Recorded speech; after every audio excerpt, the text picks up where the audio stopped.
The final time Catherine appeared in the Aquamarine Tiara, nothing looked wrong on the surface.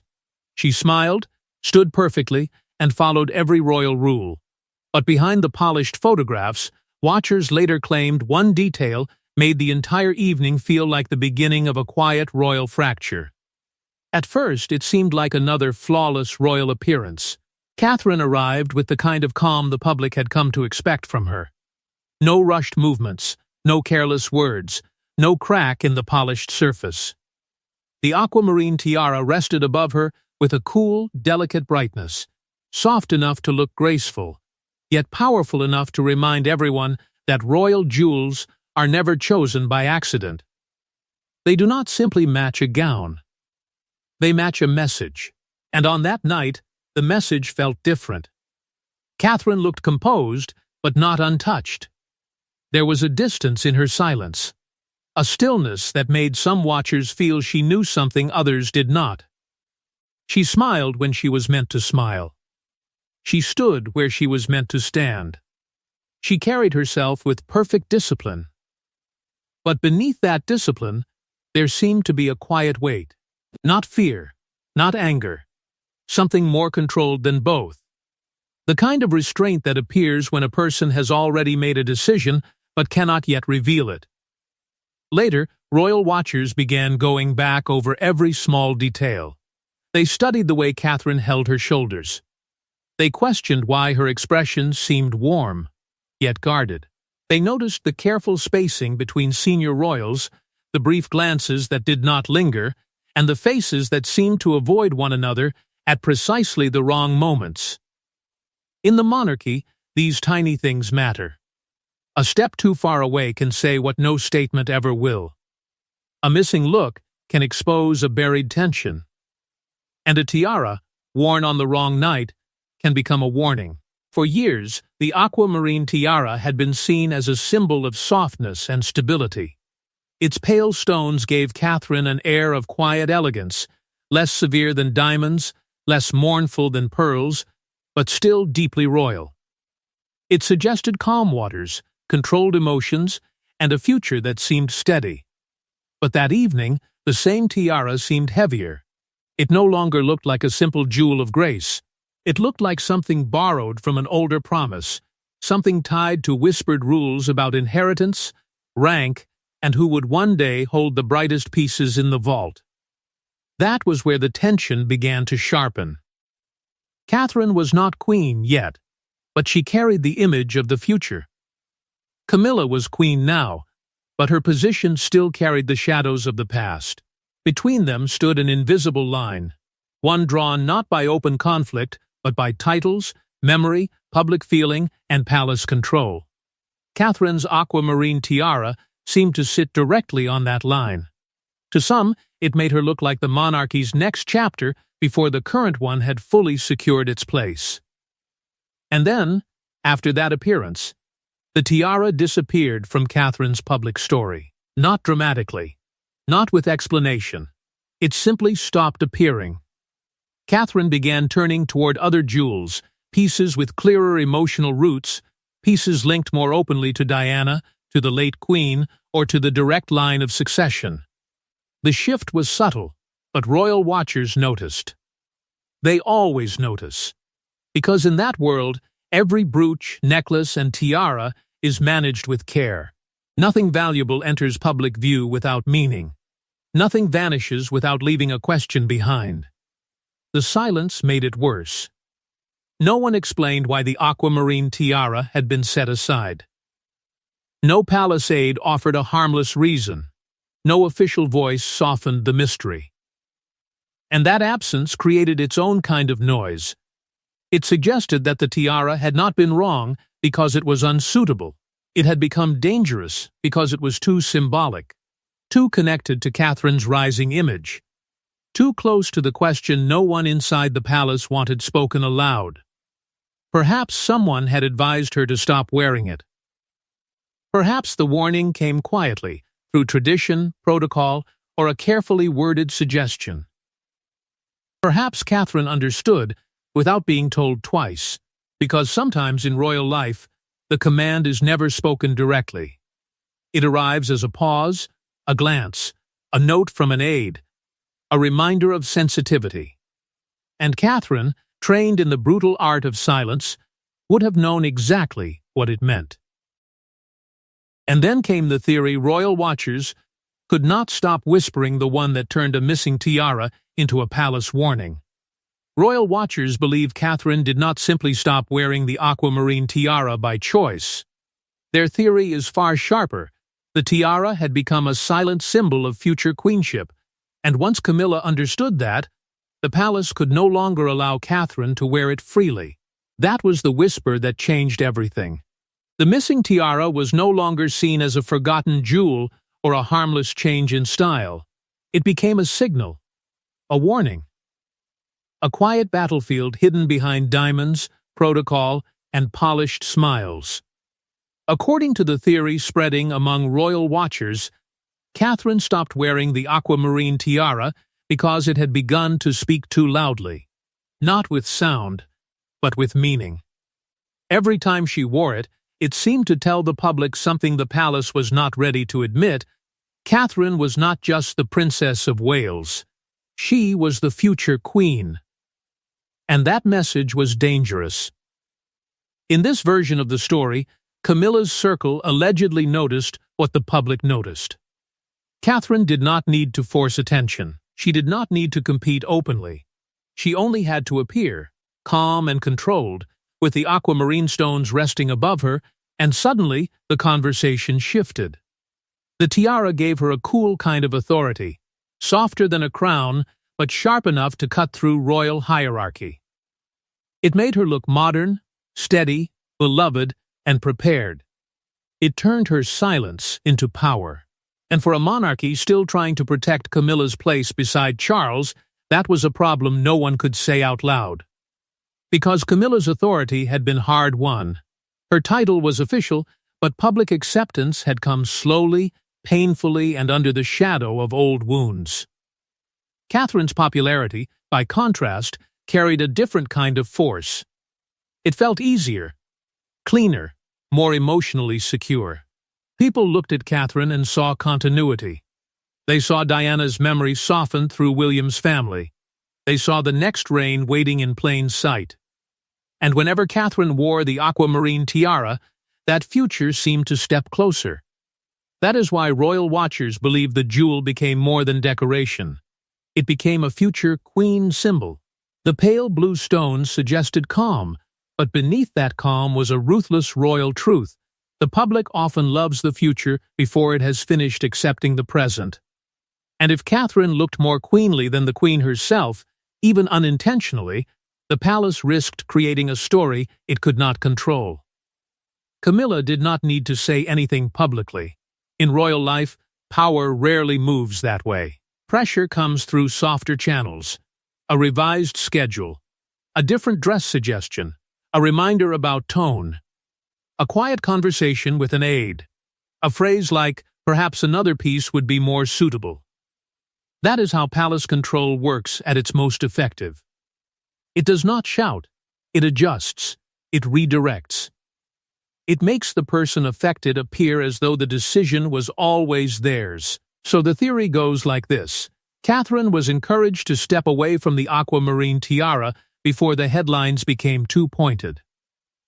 Before commentators started asking why the Princess of Wales looked like the emotional center of the monarchy, while Camilla still carried the weight of proving herself.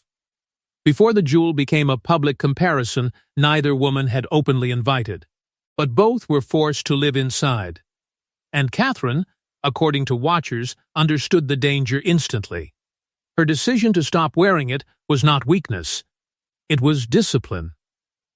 She chose silence over conflict because she knew open resistance would only feed the machine. A complaint would make her look difficult. A refusal would become rebellion. But quiet absence? That was harder to punish. By simply not wearing the tiara again, Catherine removed the palace's ability to use that image against her, while leaving everyone else to wonder why it had vanished. William, some believe, noticed more than anyone. To the outside world, it was only a jewelry change. To him, it may have looked like something far more personal, his wife being asked to reduce her own symbolic presence for the comfort of the current reign.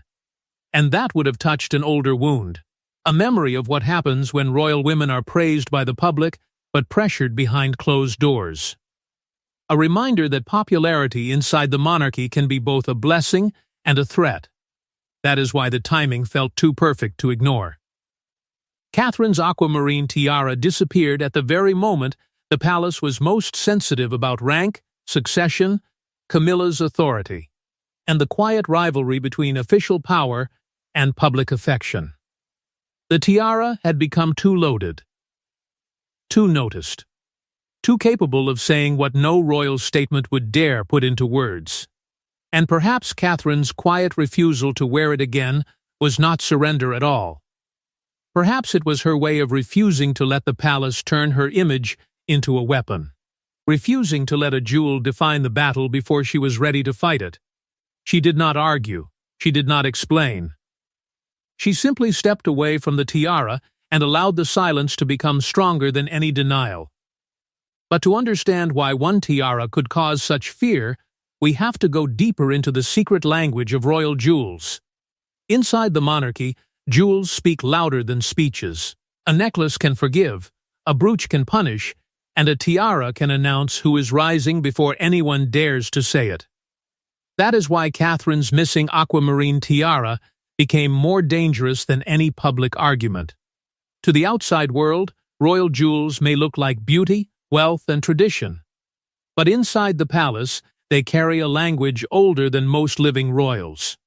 Every stone has a memory. Every setting has a past. Every piece belongs to someone, was worn by someone, or was denied to someone. A jewel can honor a dead queen, soften a public scandal, reward loyalty, or quietly remind a woman that she is still being watched. That is the secret code of the vaults.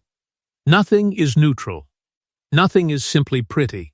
And once Catherine's aquamarine tiara entered that code, it could not remain innocent for long. Tiaras are the most dangerous of all because they sit closest to the crown without being the crown itself. They are tied to marriage, rank, dynastic survival, and public legitimacy. A royal woman wearing a tiara is not just dressing for an event. She is stepping into a line of queens, duchesses, princesses, widows, rivals, and heirs. She is carrying the weight of everyone who wore jewels before her and everyone waiting to inherit them after her. That is why Catherine's choices were never careless. She understood that one wrong jewel could start a whisper. One repeated jewel could start a theory. One vanished jewel could start a storm. The aquamarine tiara seemed gentle at first. Its pale blue stones did not scream for power the way diamonds can. They did not carry the sorrow of pearls or the sharp royal command of emeralds and rubies. Aquamarine looked calm, almost peaceful. But that was exactly what made it so effective. It gave Catherine a cool, steady authority, the kind that did not need to beg for attention. Beneath its softness was a colder message. She was patient, prepared, and already being imagined as queen. And that was where the problem began. Catherine's jewel choices often appeared careful, respectful, and deeply strategic. She knew when to honor the late queen. She knew when to echo Diana without seeming to copy her. She knew when to choose something modest and when to let history shine through her. Her strength was not excess. It was control. Camilla's position, however, carried a different kind of pressure. Camilla wore the authority of the present reign. Her jewels confirmed that she stood beside Charles as queen. They were proof of status, proof of acceptance, proof that the past had been officially folded into the present. But Catherine carried something Camilla could not fully command: the emotional promise of the future. That contrast was dangerous. Palace insiders understood it. The public might admire both women for different reasons, but comparison is the one fire the monarchy always fears. When a future queen becomes more beloved than the current one, every appearance becomes loaded. Every smile is measured. every jewel becomes a headline waiting to happen. And if Catherine appeared in a tiara that made her look independent, serene, and quietly powerful, then the question became impossible to avoid. Was the palace watching its future outshine its present? This is where the idea of vault politics begins. The royal vaults are not only places of storage, they are places of control. Access can mean favor. Denial can mean restraint. A loan can become a blessing. A missing jewel can become a warning. Some pieces are worn freely. Others appear only at careful moments. Some are passed down with warmth, while others are surrounded by quiet tension.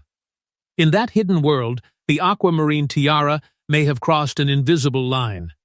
It may have made Catherine look too separate from Camilla's approval, too strong in her own right, too clearly tied to a future the palace was not ready to let dominate the present.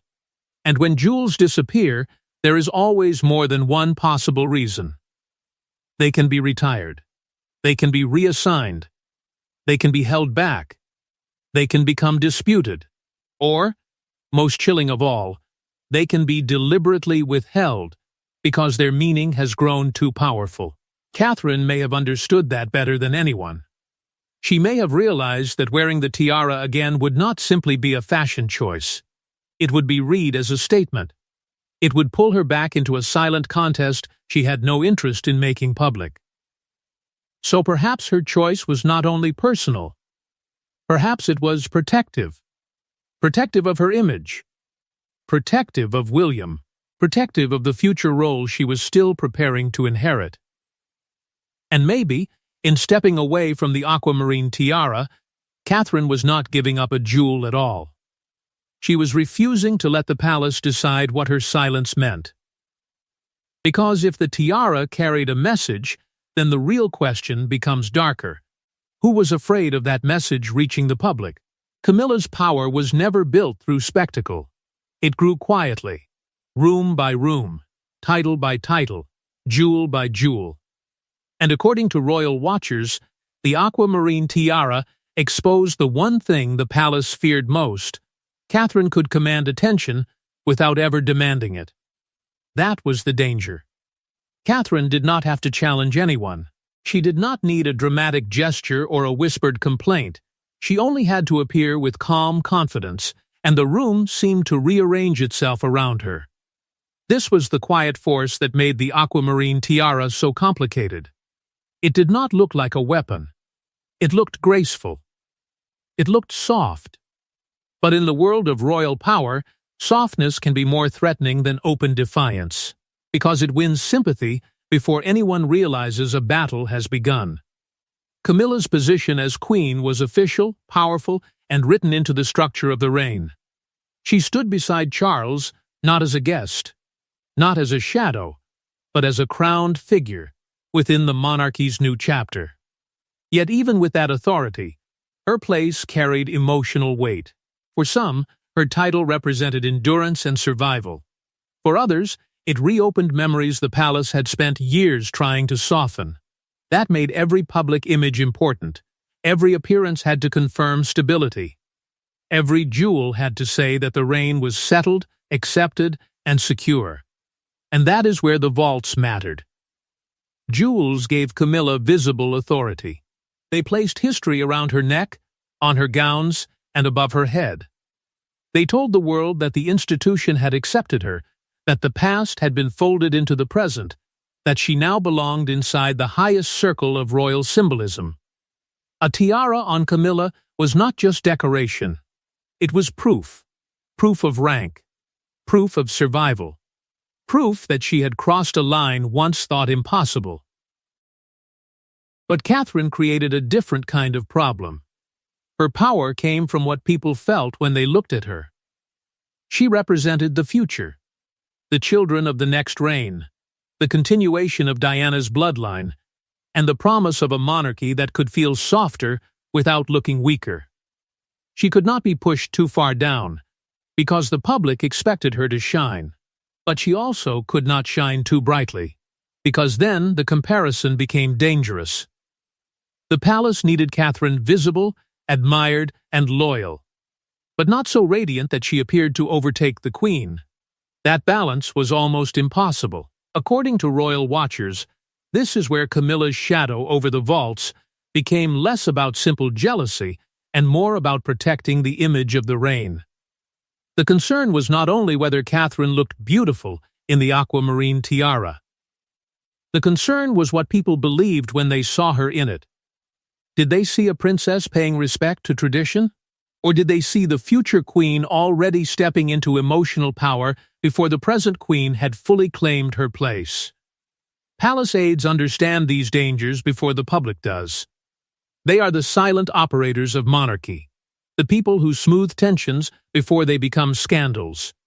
They manage seating plans, guest lists, clothing guidance, jewel loans, and the invisible rules no one admits exist. They know when a photograph could invite comparison. They know when a headline could wound. They know when a single jewel has become too loaded to wear again without consequences. So perhaps the aquamarine tiara was quietly redirected. Not banned, not seized, not locked away with a dramatic command. That would have been too obvious. Instead, it may have simply disappeared from Catherine's rotation through careful suggestion. Another piece might be more suitable. Another jewel might better honor the occasion. Another choice might avoid unnecessary attention. In royal language, those words can sound polite. But beneath them, they can carry the weight of an order. And Catherine, ever controlled, would have understood. She was expected to remain loyal. Gracious, silent, she was expected to accept the limits placed around her without letting the public see the pressure. That is the cruelest part of royal discipline. Even when something is taken from you, you must behave as though nothing has happened. Even when your image is being managed, you must smile as though every choice is your own. William may have seen the cost more clearly than anyone. To others, it was a missing tiara. To him, it may have felt like another warning about what the monarchy can demand from the women who marry into it. Catherine was praised for her strength, but that strength often meant swallowing pain without showing it. She was celebrated as the future, while being asked not to look too much like it. And the aquamarine tiara, once a symbol of calm beauty, became part of that silent pressure. Yet the plan, if there was one, did not work the way the palace may have hoped. The tiara's disappearance did not make Catherine seem smaller. It made people look harder. It turned absence into evidence. It turned silence into suspicion. And the more the palace avoided explanation, the more royal watchers felt certain that something deeper had happened behind the doors of power. Catherine may have stopped wearing the aquamarine tiara, but she did not disappear with it. If anything, her restraint made her more intriguing. The public began reading her choices more closely, searching for new symbols, new messages, new links to the women whose memories still shaped the monarchy's emotional battlefield. And the more Catherine avoided the tiara, the more another pattern began to emerge, one that pointed directly toward Diana. Whenever Catherine wears a jewel connected to Diana, the public does not simply see beauty. They see memory, loss, protection, and unfinished history. So when the aquamarine tiara vanished, royal watchers noticed Catherine began leaning into another kind of symbolism, one Camilla could never fully control. That was the shift that made the silence feel even louder. Catherine did not replace the aquamarine tiara with empty sparkle. She moved toward pieces that carried deeper emotion, pieces that seemed to speak directly to the public's heart. And in the royal world, that kind of emotional power can be far more dangerous than rank. Titles can be granted. Jewels can be loaned. Seating can be controlled. But memory is harder to command. And Diana's memory remains one of the strongest forces surrounding the monarchy. Diana was not just part of royal history. She became part of public feeling. Her name still carries sorrow, sympathy, glamour, pain, and questions that never fully disappeared. For many people, she represents the woman who suffered inside the palace walls, smiled through pressure, and became more loved the more controlled she seemed to be. That is why any jewel connected to her carries a weight no official statement can soften. It brings back tenderness. It brings back grief. It brings back old comparisons the palace has spent years trying to manage. Catherine understood this carefully. She never appeared to copy Diana directly, because imitation would have looked too obvious and too painful. Instead, she carried the legacy through quiet continuation. A familiar stone, a remembered shape, a piece worn with restraint rather than spectacle. She made the connection feel respectful, not desperate. Controlled, not theatrical. And that made it even more powerful. Catherine did not have to announce that she was honoring Diana. The public understood it without being told. So after the Aquamarine Tiara disappeared, royal watchers began to notice a deeper pattern. Catherine's jewel choices seemed to lean toward pieces with stronger emotional legitimacy. The Aquamarine had suggested calm authority, cool discipline, and future queenship. But Diana-linked jewels carried something sharper: public affection and moral memory. They were not just royal. They were personal. They belonged to a story of love, loss, betrayal, and survival. A story the public still felt protective over. That may have been Catherine's quiet answer. If the Aquamarine Tiara had become too tied to vault politics, then perhaps she shifted toward a message the palace could not so easily contain. A jewel controlled by the vault could be redirected. A tiara surrounded by hierarchy could be withheld. But Diana's emotional legacy was different. It did not live only in palace records or locked cases. It lived in William. It lived in his children. It lived in the public imagination. And because of that, it could not be managed in the same cold way. William's silent role in this theory matters. To him, Diana's memory is not a brand, not a royal tool, and not a convenient symbol. It is personal. It is his mother. It is the absence that shaped his life and the story his children will one day inherit. If Catherine chose to move closer to Diana-linked symbolism after stepping away from the Aquamarine Tiara, William may have understood exactly why. He may have seen that Catherine was not trying to provoke the palace. She was protecting a line of emotional truth that belonged to their family, not to the machinery around them. And that is where Camilla's position became more vulnerable. Every reminder of Diana carries a shadow. Every piece associated with her revives old feelings the monarchy cannot fully control. Camilla may hold the title. She may stand beside Charles as queen. She may wear jewels that confirm her place in the present reign. But Diana's memory still has a power no title can erase. It reaches beyond protocol. It touches old wounds. It reminds the public of what was lost and who was left to carry that loss forward. That is why the missing Aquamarine Tiara became part of something much larger. It was no longer only about one jewel Catherine stopped wearing.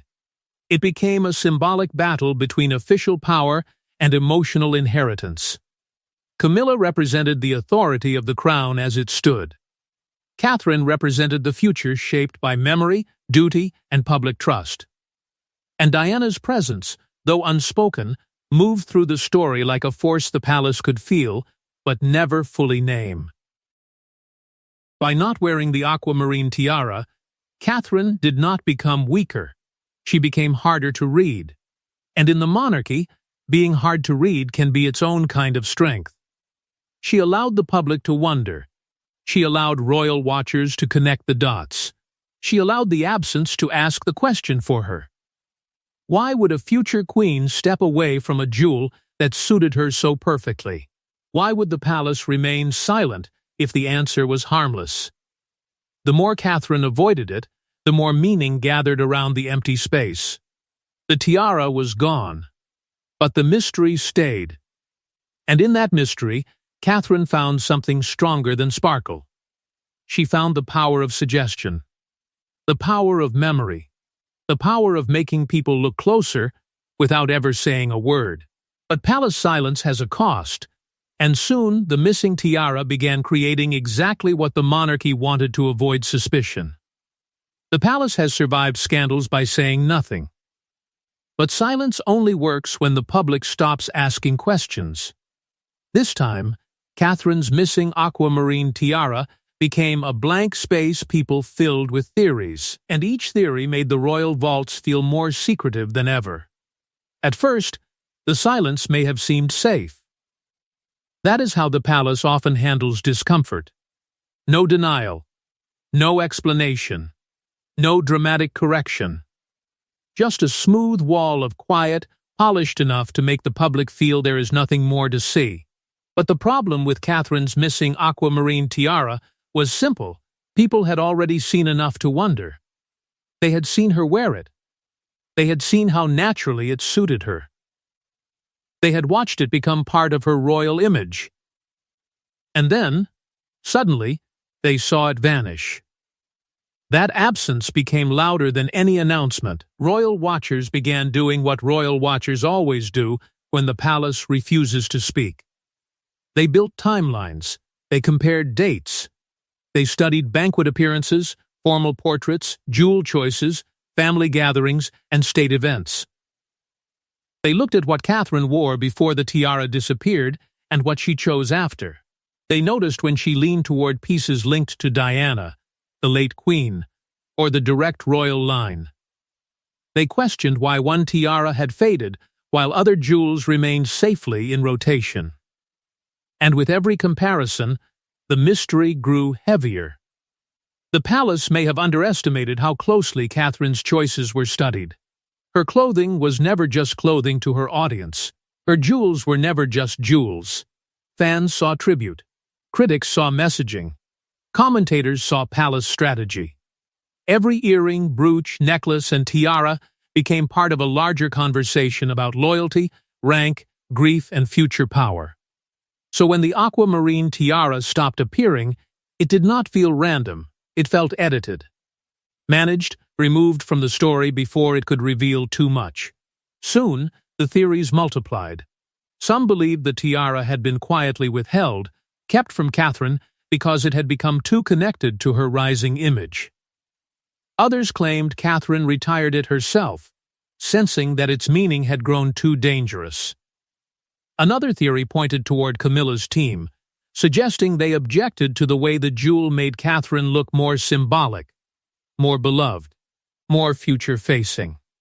And then there was the William theory, that he advised Catherine to avoid it, not because he feared the jewel, but because he understood the palace game and wanted to protect her from becoming trapped inside another comparison. But no matter which theory people chose, one idea remained the strongest. The aquamarine tiara had become a question of power. It was no longer only about taste or tradition. It had become too closely tied to Catherine's future queenship, too closely linked to the idea that the public was already looking beyond the current reign, too capable of making Catherine appear like the emotional center of the monarchy before the palace was ready for that image to dominate. That was the danger of silence. It turned what could have been dismissed as a private styling decision into a public symbol of royal tension. If the palace had offered a harmless reason, perhaps the rumors would have softened. If someone had said the tiara was being repaired, reserved, or simply not preferred, the story might have lost its sharpest edge. But instead, nothing came. And nothing, in royal life, can be its own confession. Catherine never explained. She never complained. She never let her face betray irritation, disappointment, or hurt. That emotional discipline became part of the mystery. She behaved as though nothing had changed, which only made people believe everything had. In a world where one wrong sentence can become a scandal, silence protected the monarchy. But it may also have protected Catherine, because if she had spoken, the conflict would have become undeniable. If she had admitted pressure, the palace would have been exposed. If she had denied pressure, the denial itself would have fed the machine. So she chose the oldest royal weapon of all, restraint. The palace may have hoped the public would forget the aquamarine tiara, that, over time, another jewel would replace it in people's minds. That Catherine's steady presence would smooth over the missing piece. But the opposite happened. The longer the tiara stayed unseen, the more famous it became. Its absence turned it into a legend. It became the jewel everyone remembered because no one could find it. The question grew sharper each time Catherine appeared without it. Why this tiara, and why now? And that was where the palace lost control of the message. A jewel locked away can still speak. A missing tiara can still accuse. A silence meant to calm suspicion can feed it until the rumor becomes stronger than the truth. Catherine's aquamarine tiara became powerful precisely because it was no longer seen. It lived in speculation, in comparison, in the uneasy space between what the palace showed and what the public believed it was hiding. And then came the most dangerous twist of all. Catherine's silence began to look less like obedience and more like strategy. Catherine has never needed open defiance to make people listen. Her power lives in restraint, timing, and silence. So when she stopped wearing the aquamarine tiara, some royal watchers believed she was not being controlled at all, she was refusing to let the palace define her.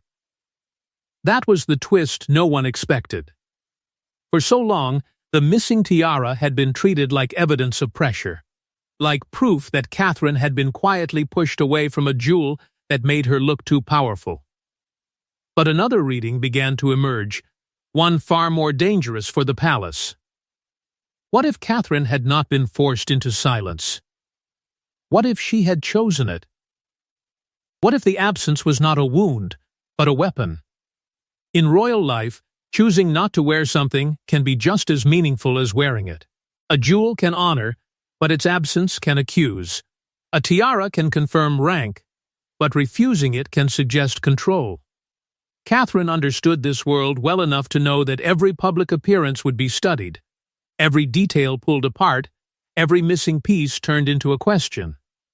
She knew the aquamarine tiara had become too loaded. If she wore it again, people would compare her to Camilla. They would speak about future queenship. They would ask whether the palace was already shifting emotionally toward William's reign. The tiara had become beautiful, yes, but beauty was no longer the point. It had become a trap, and Catherine seemed to step around it with perfect calm. That is what made her quiet rebellion so powerful. She did not attack the palace. She did not challenge Camilla. She did not allow anyone to paint her as impatient, jealous, or disrespectful. Instead, she removed the jewel from the conversation before the palace could use it to control her image. By not wearing it, she denied everyone the photograph they were waiting for. She refused the comparison before it could become a scandal. She turned expectation into mystery, and mystery into strength. Catherine's gift has always been emotional intelligence. She knows when to speak softly, when to stand still, and when to let others reveal themselves by reacting too strongly. She understands the hidden rules of the monarchy.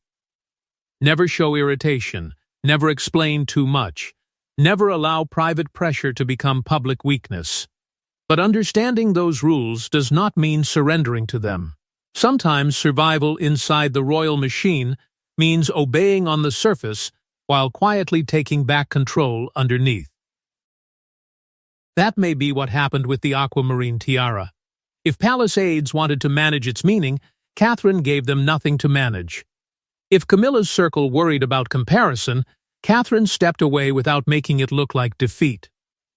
If the vault message had become too sensitive, she let the silence grow until the missing jewel said more than any appearance could have. It was not loud rebellion. It was disciplined resistance. The kind only someone deeply trained in royal pressure could carry out. And William may have understood the emotional cost behind it. To the public, Catherine looked calm. To him, perhaps, she looked familiar in a painful way. A woman loved by the public, praised for her grace, yet quietly expected to absorb the discomfort of the institution around her. That shadow would have been impossible to ignore. Diana's story had already shown what happens when a royal woman becomes more emotionally powerful than the system is prepared to handle. And now, Catherine, his wife, seemed to be navigating a softer, but still dangerous version of that same burden. This is why some watchers believe William's silence was not distance, but recognition. He may have seen that Catherine was not fighting for a jewel. She was fighting for the right not to be used by one. The Aquamarine Tiara had become part of a symbolic battle between past, present, and future queens. Camilla represented the reign that existed now. Diana represented the emotional wound that never fully healed. Catherine represented the future still being shaped. And somewhere in the middle of that battle, one pale blue tiara became too heavy to wear. But Catherine's quiet rebellion was not against the crown itself. That is what made it so careful and so effective. She was not rejecting duty. She was protecting it from becoming a cage. She was not refusing royal tradition. She was refusing to be trapped inside a message written by someone else. By stepping away from the tiara, she began building an image broader than any single jewel could hold. She was no longer only the woman in aquamarines. She was a mother, a future queen, a stabilizing force, and an emotional heir to public trust. And strangely, the less she needed the tiara, the more royal she seemed. That was the palace's impossible problem. The jewel had been powerful on her, but Catherine became more powerful without it. Her restraint made her look patient. Her silence made her look disciplined. Her absence from the tiara made people believe she was waiting for something larger than one public appearance. She did not need to wear the aquamarine stones to remind people of her future. The public had already understood it. So if Catherine stopped wearing the tiara by choice, the question changes completely. It is no longer about whether she lost access. It is no longer about whether someone told her to step back. The darker, sharper question is this: what was she waiting for? Because a woman who understands timing never gives up a symbol forever. She places it aside until the moment comes when its return can speak louder than its disappearance ever did. Because royal watchers believe the aquamarine tiara may not be gone forever, it may be waiting for the one moment when its return would shake the monarchy. The most powerful royal jewels do not disappear forever. They wait. And if Catherine ever wears the aquamarine tiara again, royal watchers believe it will not be a fashion choice. It will be a declaration won the palace, Camilla, and the public will understand instantly. That is what makes the missing tiara so dangerous. Its absence has changed it. Years of silence, whispers, comparisons, and unanswered questions have turned it into something larger than metal and stone. If Catherine had continued wearing it without interruption, perhaps it would have remained a graceful part of her royal image. Beautiful, elegant, noticed, but controlled. But because it vanished, it gathered power in the dark. It became a symbol people could not stop studying. And symbols, once they are left unexplained, become almost impossible for the palace to manage. If Catherine ever brings it back, the meaning will not be the same as before. The aquamarine stones will no longer suggest only calm authority. They will carry every rumor that followed their disappearance, every theory about Camilla's circle, every question about vault politics, every suspicion that Catherine was asked to step back because she looked too much like the future. The tiara would return not as a forgotten accessory, but as a survivor of silence. And that would make the moment explosive.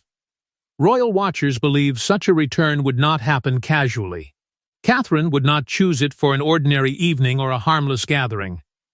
If the tiara reappears, it would likely be at a moment heavy with meaning. A major state event, a royal banquet, a turning point in William's public role, or an occasion where Catherine's future position can no longer be softened or hidden. That is the power of timing. A jewel worn too early can create tension. A jewel worn at exactly the right moment can rewrite the entire story.